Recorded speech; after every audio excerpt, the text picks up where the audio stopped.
최근에 학원에서 너 알지? 알지? 우리 때도 있었어. 그치. 오래된 학원이니까 학원에서 뭘 좀 발표를 했는데 그것 때문에 좀 시끄러웠거든? 근데 그것 때문에 엄청 분노했잖아. 이 사람이 어쨌든 정시하는 사람이니까 카톡을 엄청 받았어요. 숫자에 되게 예민한 사람이거든. 근데 거기 이제 막 분노했어.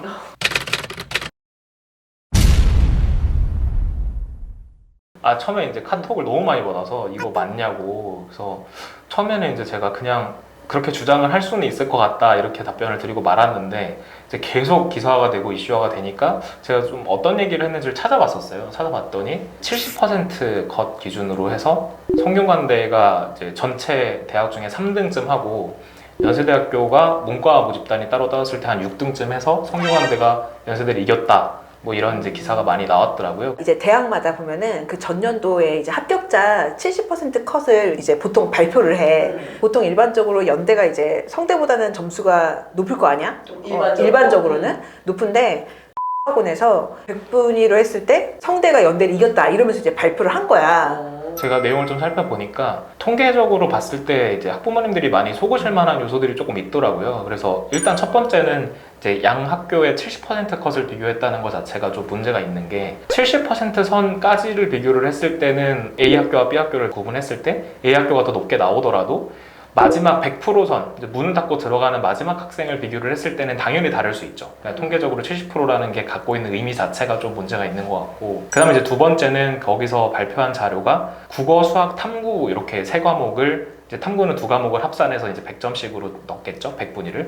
그래서 국수 탐탐 기준으로 평균을 내서 발표를 했더라고요. 근데 이제 평균을 냈을 때 제일 큰 문제가 두 학교 다 국어, 수학, 탐구를 33%씩 반영을 하는 게 아닌 학교들인데 평균 100분위로 발표를 하다 보니까 이제 거기서 또 두 번째 왜곡이 일어났을 것 같고. 그러니까 과목별 가중치가 다르거든. 네, 그 학교마다 반영비가 다 달라요. 그리고 이제 세 번째는 국어, 수학, 탐구만 평균 100분위를 냈다고 말씀드렸잖아요. 그러니까 영어를 반영을 안 한 상태에서 두 학교를 비교를 했더라고요. 그런데 문제가 연세대 같은 경우는 영어의 반영비가 굉장히 높은 편이에요. 왜냐면 문과 기준으로는 이제 반영비 안에 16.5%라고 연세대 그 반영비가 아예 들어가 있고 이과는 11%라고 들어가 있거든요. 특히나 또 연대는 1등급에서 2등급으로 영어가 내려갔을 때 감점폭이 5점이나 돼서 좀 큰 학교인데 이제 이거를 16.5% 반영비까지 합산해서 계산을 해보면 실제 감점폭은 한 8.3점 정도로 늘어나거든요.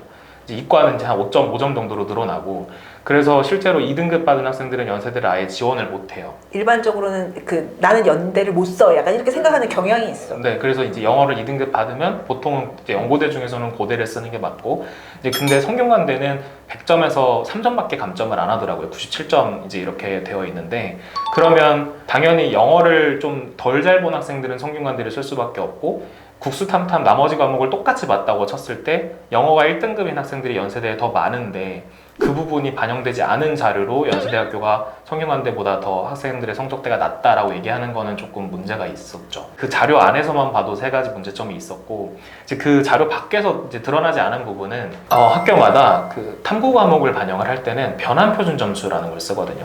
이제 그 이유가 학생들이 이과 기준으로 물화생지를 각각 따로 보잖아요. 그러다 보니까 난이도와 어떤 그 해의 출제 경향에 따라서 어떤 과목을 선택했었는지에 따라서 유불리가 있기 때문에 학생이 무슨 과목을 선택을 했든 100분위를 요만큼 맞아오면 이 점수로 표준 점수를 변환해 주겠다. 이제 100분위에 연동해서 변환 표준 점수라는 걸 쓰는데 이제 이게 중요한 이유가 특히 작년처럼 처음으로 문이과가 교차 지원이 좀 자유로워진 해에는 문과 학생들이랑 이과 학생들 사이에 변환 표준 점수를 가지고 교차 지원을 용이하게 해주는 학교랑 그렇게 못하게 하는 학교가 나뉘어요.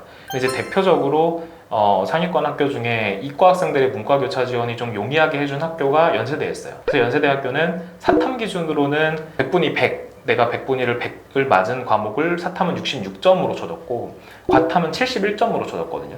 그리고 이제 또 탐구는 두 과목이니까 이론상으로 둘 다 100분위 100 맞은 학생들이 지원을 한다고 치면 문과 학생은 이과 학생에 비해서 10점을 손해보게 되는 거죠. 이제 이과가 10점을 더 받게 되는 거고 그러면 상대적으로는 이과 학생들이 탐구를 좀 못 보더라도 문과 학생들 100분위 100이랑 비슷하게 맞을 수 있는 가능성이 생기는 해였기 때문에 연세대학교 문과 모집 단위에는 이과 학생들 중에서 탐구를 좀 못 본 학생들이 좀 많이 지원을 할 수 있었고요. 성균관대는 오히려 거꾸로 사탐 100분위 100을 맞은 친구들한테 69.5점을 쳐줬어요. 그리고 과탐에는 68점을 줬거든요.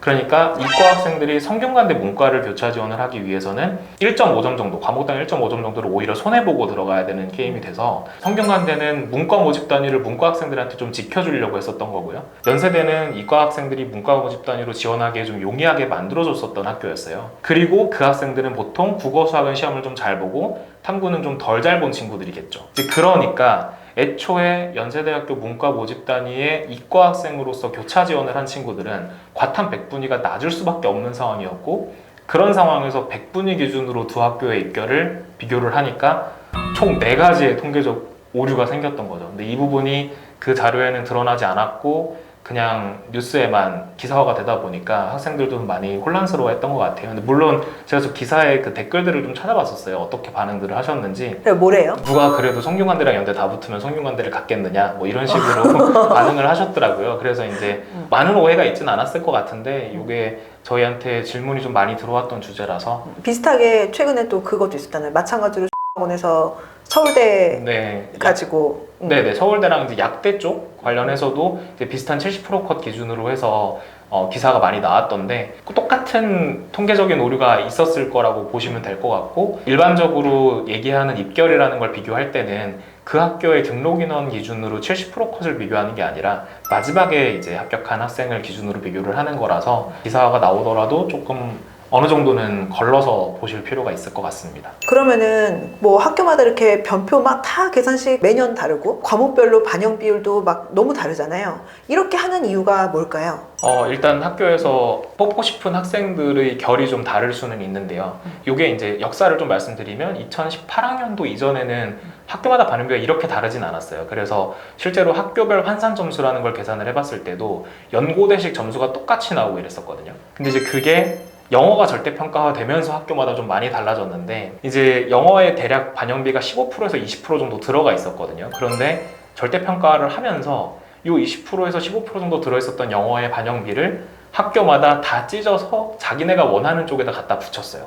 그래서 영어에 들어가 있던 15%를 수학에다 붙인 학교, 탐구에다 붙인 학교, 이런 식으로 다 쪼개지다 보니까 옛날에는 일반적으로 그냥 25, 25, 25, 25인 셈이었거든요. 국수형 탐이 대략 25%에서 왔다 갔다 하면서 어떤 학교는 국어를 5% 좀 더 보고 수학을 좀 5% 더 보고 이런 식으로 차이밖에 안 났는데, 이 25%짜리 덩어리가 이제 찢어지면서 다 나눠진 거예요. 그래서 이제 저희가 반은 농담 삼아서 하는 얘기가, 학생들이 OMR 카드 딱 내는 순간에 이 학생이 갈 수 있는 학교랑 못 가는 학교는 이미 정해져요. 그치. 마지막 교시에 딱 내는 순간에 소위 말하는 같은 급간이라고 불리는 학교 중에서도 뭐 A, B, C, D 대학이 다 같은 급간이라고 쳤을 때 A 대학은 무조건 붙는데 D는 건드리지도 못하고, B 대학은 갈 수 있는데 C 대학은 진짜 쓰지도 못하고, 이런 게 좀 많이 나눠졌거든요. 이제 그게 2018학년도부터 좀 많이 바뀐 거고, 그래서 학생들 입장에서 운신의 폭이 굉장히 좁아졌고 정시로 대학 가기가 어렵다고 생각하시게 된 원인도 사실 저는 여기서부터 출발한다고 생각하거든요. 그리고 실제로 원서를 쓸 때 이게 좀 그런 것도 있는 것 같아요. 사실 학생들이 대부분 다 각 과목별로 비슷하게 잘 본 게 아니잖아요. 대부분의 학생들은 이제 좀 편차가 보통 생기는데, 그러다 네. 보니까 학교별 반영비가 되게 제각각이다 보니 자연스럽게 나랑 점수 계산식이 궁합이 되게 잘 맞는 학교가 생기고 안 맞는 학교가 생겨버리다 보니까, 지금 센터장님이 얘기해 주신 대로 OMR 카드를 내는 순간에 내가 쓸 수 있는 학교가 정해지고 내가 절대 못 쓰는 학교가 이제 생겨버리는데, 그 상태에서 요새는 학생들이 성적을 받으면 진학사에다가 우선은 성적을 입력을 해보고 나한테 계산식이 너무나 유리하고 궁합이 맞는 학교는 정해져. 그러면 그 학교는 딱 고정을 해놓은 상태에서 학과만 계속 바꿔대는 거죠. 맞아요. 계속 학과만 바꾸고 하면서 거기서만 왔다 갔다 하는 식으로 이제 학생들이 원서를 쓰다 보니까, 사실 우리 같은 사람들도 그러면은 그거를 이제 염두하고 얘네들이 어떻게 움직일까를 염두하면서 이제 원서 전략을 이제 짜게 되는 것 같아요. 네. 네. 그 다음에 이제 더 어려운 이유가, 이제 수시가 메인 게임이고 정시가 패자부활전이라고까지 처럼 말씀을 돼버렸지. 드렸는데, 네, 그렇게까지 말씀을 드렸는데, 이제 그 이유는 수시는 기본적으로 6장 원서를 쓸 수 있으니까 6패를 하지 않는 쪽으로 쓰기가 조금 더 수월하죠. 그쵸. 물론 이제 그 100% 붙는다는 걸 수시에서 말하는 것 자체가 어폐가 있기는 합니다만, 붙을 만한 학교를 여러 장 씀으로써 그 중에 1승을 챙긴다는 게 좀 더 수월한데, 정시는 실질적으로는 2장 들고 싸우는 거거든요. 그쵸. 왜냐하면 다군으로 대학을 가는 학생들 자체가 굉장히 적은 편이고 다군을 주력군으로 하는 성적대가 물론 있기는 합니다만 만약에 다군을 주력군으로 성적대를 가져가면 어차피 가군이 또 없는 성적대가 나와요. 가나군이나 나다군 두 개를 들고 싸우다 보니까 이 중에서 하나를 꼭 붙어야겠다라는 싸움이 굉장히 어려워지는 부분이 있죠. 그러니까 가나다군이 우리가 이제 세 개를 쓰지만 학생들이 보통 되게 선호하고 좋아하는 학교들이 대체로는 이제 가나군에 몰려 있어서 사실상 다군 같은 경우는 내가 써가지고 붙을 수 있는 수준 대비 좀 점수가 아깝게 느껴지는 학교들이 되게 많은 경향성이 있거든. 그러다 보니 학생들이 실질적으로는 이게 원서를 3개 쓰지만 3개 쓰는 게 아니라 2개 쓰는 거나 마찬가지인 상황들이 많이 펼쳐지지. 지금 그 얘기를 해주신 거야. 잘 정리를 해주셨는데 이제 그런 뭐 여러 가지 상황들이 겹치면서 정시 컨설팅이라는 것 자체에 대해서도 좀 회의적인 분들도 계시고 그리고 정시를 대학가기 어려우니까 수시로 무조건 승부를 봐야겠다라고 생각을 하시는 분들도 굉장히 많아지는 것 같아요. 그래서 저희 같은 사람들 입장에서는 약간 뭐 오해라든지 이런 부분을 오히려 처음부터 이 부분을 설명을 드릴 필요까지는 없고 저희는 연구만 해야 되는데도 실제로 상담을 오셔서도 이 부분을 물어보시는 분들도 좀 많아서 맞아. 이제 학부모님이나 학생들 입장에서 손해시거든요. 그래서 상담을 오셨을 때는 진짜 입시 전략에 대해서만 얘기를 하셔야 되는데 그런 부분을 질문하시는 분들도 많아서 이 시간만 잡아먹겠죠. 네, 이 자리를 빌려서 한번 미리 말씀을 드리고 싶었어요. 계속 이제 얘기하시면서 이런 거 되게 약간 낯설어 하시는 스타일이셔가지고 지금 굉장히 어색해 하시고 피곤해 하시는 것 같은 느낌?